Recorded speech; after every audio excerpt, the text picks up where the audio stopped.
Olá pessoal, tudo bem com vocês? Na aula de hoje a gente vai dar continuidade ao texto Didática numa perspectiva histórica. Recordando um pouquinho, na última aula a gente começou a fazer um traçado histórico da evolução do conceito de didática ao longo da história da educação no Brasil e a gente viu como que a didática é encarada no período jesuítico, na Reforma Pombalina, na Primeira República e na Era Vargas. Dando continuidade à nossa linha do tempo, a gente chega ao período de 1945 e 1960, é quando a gente tem instituído no Brasil um Estado populista. A gente se depara com um país num processo de substituição de importações e fomento à sua indústria, uma presença muito grande de capital estrangeiro por aqui. E em 1946, no tocante à didática, a gente tem a publicação do Decreto 9.053, que desobriga a existência do curso de didática que a gente vem implementado anteriormente. E quando a gente vê a LDB de 1961, a gente vê a extinção daquele esquema de 3+1, que é quanto a pessoa fazia o bacharel e mais um ano do curso de didática para ter o título de licenciado. E a didática, que existia como curso isolado, ela se vê incorporada à prática dos estágios. O conceito de didática se vê muito atrelado à questão de uma prática de ensino. E nesse período também a gente vê em tela no Brasil uma disputa muito grande entre o papel da escola pública, a função da escola pública e o papel da escola privada. E isso vai caminhar para impactar na LDB, que foi promulgada em 1961. Nessa disputa entre escola pública e particular, uma figura que tem muita importância é o Anísio Teixeira.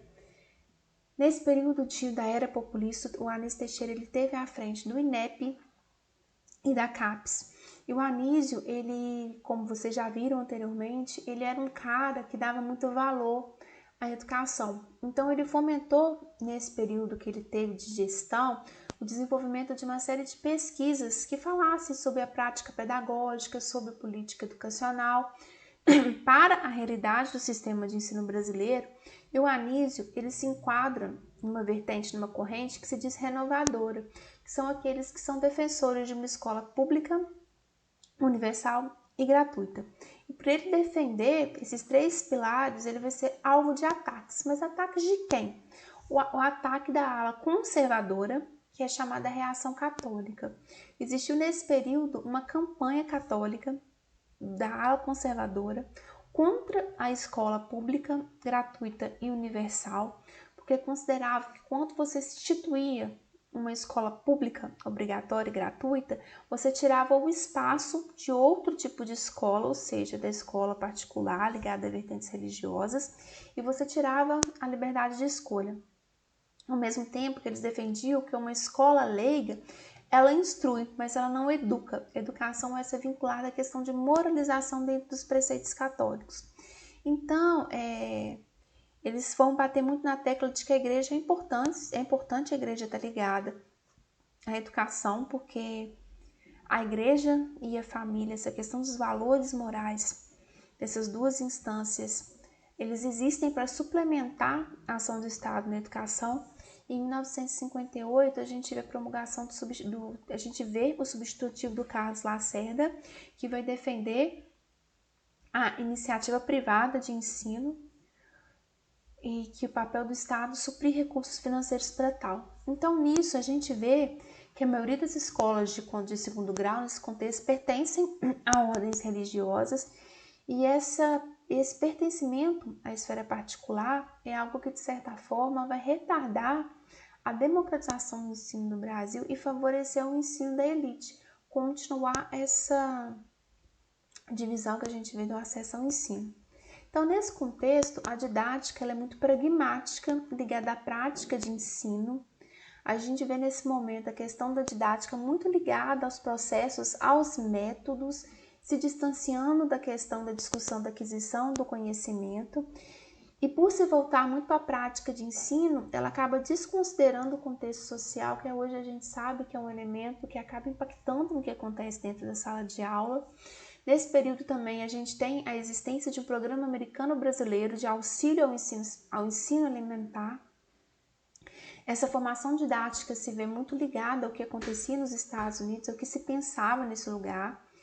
E a gente vê a importação de preceitos de tecnologia educacional dos Estados Unidos para o Brasil e a existência de um ideário renovador tecnicista.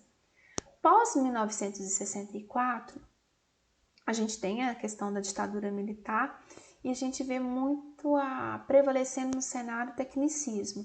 A gente vê a influência do behaviorismo, a questão de modificar e mudar o comportamento do aluno mediante ao treinamento, do positivismo como a questão do ensino de um conhecimento objetivo e o taylorismo dividindo quem concebe o processo de ensino-aprendizagem, que é diferente de quem executa o processo de ensino-aprendizagem. A gente vê a instituição de estratégias de racionalização. A gente vê sendo trazido para a escola a questão da economia de tempo, de espaços, de recurso, em prol de uma suposta eficiência e eficácia, e uma burocratização muito forte do ensino. Nesse contexto, o professor ele se torna um mero executor das tarefas que são organizadas pelo setor de planejamento, e a gente vê a venda de uma série de artefatos tecnológicos que os países desenvolvidos eles criavam, e de certa forma já estavam obsoletos para os países subdesenvolvidos, como é o caso do Brasil. A gente vê em voga nesse período também a teoria do capital humano, que é uma teoria do Theodor Schultz, que traz a questão do valor econômico para a educação e que toma as escolas como se fossem espécies de empresas especializadas em produzir instrução. Então, nesse contexto, um professor é um técnico que recebe assessoria de pessoas que são especializadas. A prática do professor é intermediada por recursos. O professor precisa de ter o conhecimento técnico e objetivo, e o aluno é um sujeito passivo nesse processo. Então, a gente vê funcionando essa engrenagem no processo de ensino-aprendizagem. A gente tem também nesse período instituídos a cooperação técnica financeira entre Brasil e Estados Unidos, que são conhecidos como os acordos MEC, o SAID, que vão impactar na imposição de uma série de reformas na educação do Brasil. Então, a gente vê três grandes eixos: educação e desenvolvimento, que fala de formação de profissionais para atender uma demanda urgente de mão de obra especializada; educação e segurança, que impacta no currículo, quando a gente vê a obrigação de ensino de educação moral e cívica no antigo primeiro grau, organização social e política brasileira, que é a OSPB, no segundo grau, o estudo de problemas brasileiros no ensino superior. A gente vê que o controle dos comunistas e subversivos. Então, a gente vê a questão da educação, do que se ensina e como se ensina, ligada à questão de segurança nacional. E a gente vê, nesse período também, a existência de vários conselhos compostos tanto por professores como empresários para tentar estabelecer uma relação entre escola e comunidade, uma relação essa não muito dialógica, tá? A didática nesse período, ela está restrita ao que são currículos e programas. A gente vê uma fragmentação no trabalho pedagógico, sobretudo por a gente ter uma distinção de quem planeja o ensino, de quem executa, que são sujeitos diferentes nesse processo. Crença numa neutralidade científica, que é uma coisa que a gente falou hoje, que não existe essa neutralidade, como se brinca ultimamente, neutro é detergente. A gente vê um processo que tenta trazer uma certa racionalização, até implementação de alguns processos industriais na escola, no planejamento do processo de ensino, na elaboração de materiais instrucionais, uso de livros descartáveis. O processo é que define o que, quando e como fazer para professores e alunos, numa relação professor-aluno, a realidade da sala de aula, o conhecimento prévio do aluno. Esses elementos eles são descartados. O professor é um mero executor de objetivos instrucionais, e a didática ela é uma estratégia para alcançar produtos previstos no processo de ensino-aprendizagem. Em 1974, começam a ser tecidas algumas críticas a esse tipo de educação dominante que existia. São propostas as teorias crítico-reprodutivistas, cujo expoente no Brasil é o Demerval Saviani, que considera que a educação ela deve ser tomada a partir dos aspectos sociais e que o papel da educação, tal como ela é posta naquele período, ela não é uma transformadora, mas sim reprodutora. E a gente vê a predominância dos aspectos políticos sobre os pedagógicos. A partir de 1980, a gente vê uma pedagogia crítica, na medida em que vai se pôr no processo de democratização. Os professores eles vão ganhando direito e o dever de participar da política educacional. A gente vê uma educação centrada na formação do homem, na realização da sociedade. A didática está ligada, nesse período, ao papel sociopolítico da educação, da escola e do ensino. A didática vai além de métodos e técnicas, já se começa a ver a didática como algo mais amplo. Existe uma série de estudos e buscas por alternativas didáticas, preocupações sobre o papel do professor e o futuro do professor,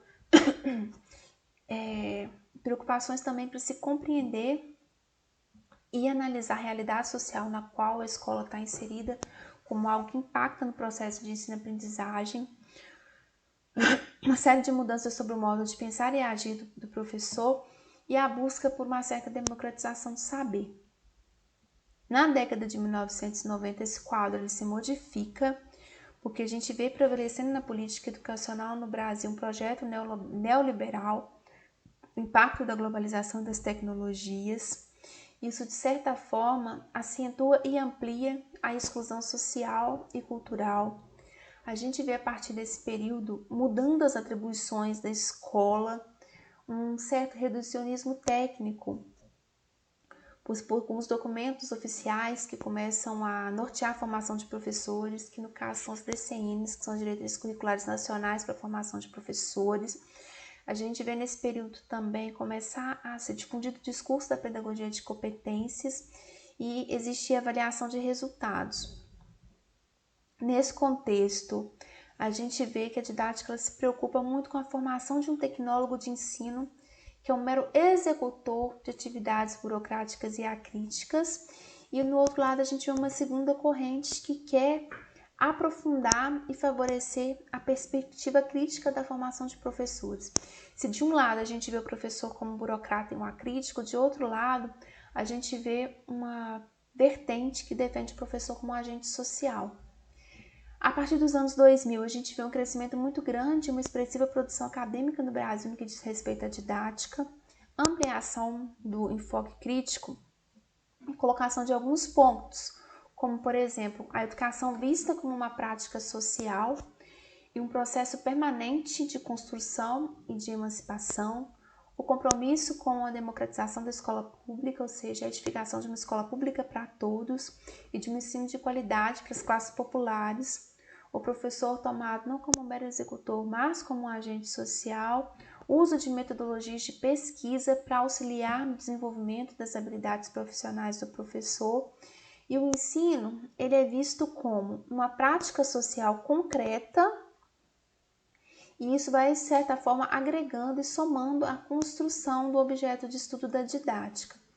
Então, a partir dos anos 2000, a gente vai vendo a didática passando a ser encarada como um fenômeno complexo e multireferencial, passa a se preocupar não apenas com temas clássicos, a gente vê uma reconfiguração. A didática se torna a disciplina obrigatória nos cursos de formação de professores, nas licenciaturas, e ela passa a contar com a contribuição de diferentes correntes teóricas, que é algo que a gente vai ver a partir das próximas aulas, novos temas, e a gente vê que a questão de professor é que ensina, aluno que aprende o conhecimento, sendo questionado, sendo repensado. Então, a gente vê no decorrer desse estudo, dessa linha do tempo da didática, que a gente tem uma série de coisas que persistem e que modificam. Dentre aquelas que persistem, a variedade de conceitos de didática, a gente não pode falar em didática, mas sim em didáticas, e que ainda, apesar de já existir um certo tempo de estudos na didática, a gente ainda não tem um consenso sobre o que é o objeto de estudo da didática, de tão ampla que é essa incidência. essa ciência. A gente vê uma série de mudanças. A gente vê que a didática, ela vai no Brasil, ela começa a discutir a realidade do ensino do Brasil. A gente vê o crescimento do número de pessoas interessadas e que pesquisam nessa área da didática, uma preocupação cada vez maior, tanto com a formação inicial, que é a questão das licenciaturas, como a formação continuada do professor, uma necessidade de se repensar práticas e didáticas atreladas ao cotidiano da escola, emergência de novos temas e a tomada do ensino como algo complexo e que precisa de ser visto por múltiplas referências. Então, gente, é isso que eu queria apresentar na aula de hoje. Eu espero que vocês tenham conseguido aprender e ver como que a didática vai evoluindo ao longo do tempo, como que ela não se vê alheia às políticas educacionais, ao que é pensado para a educação. Espero que esse conteúdo seja útil para vocês e aguardo a todos no nosso próximo encontro síncrono. Até lá!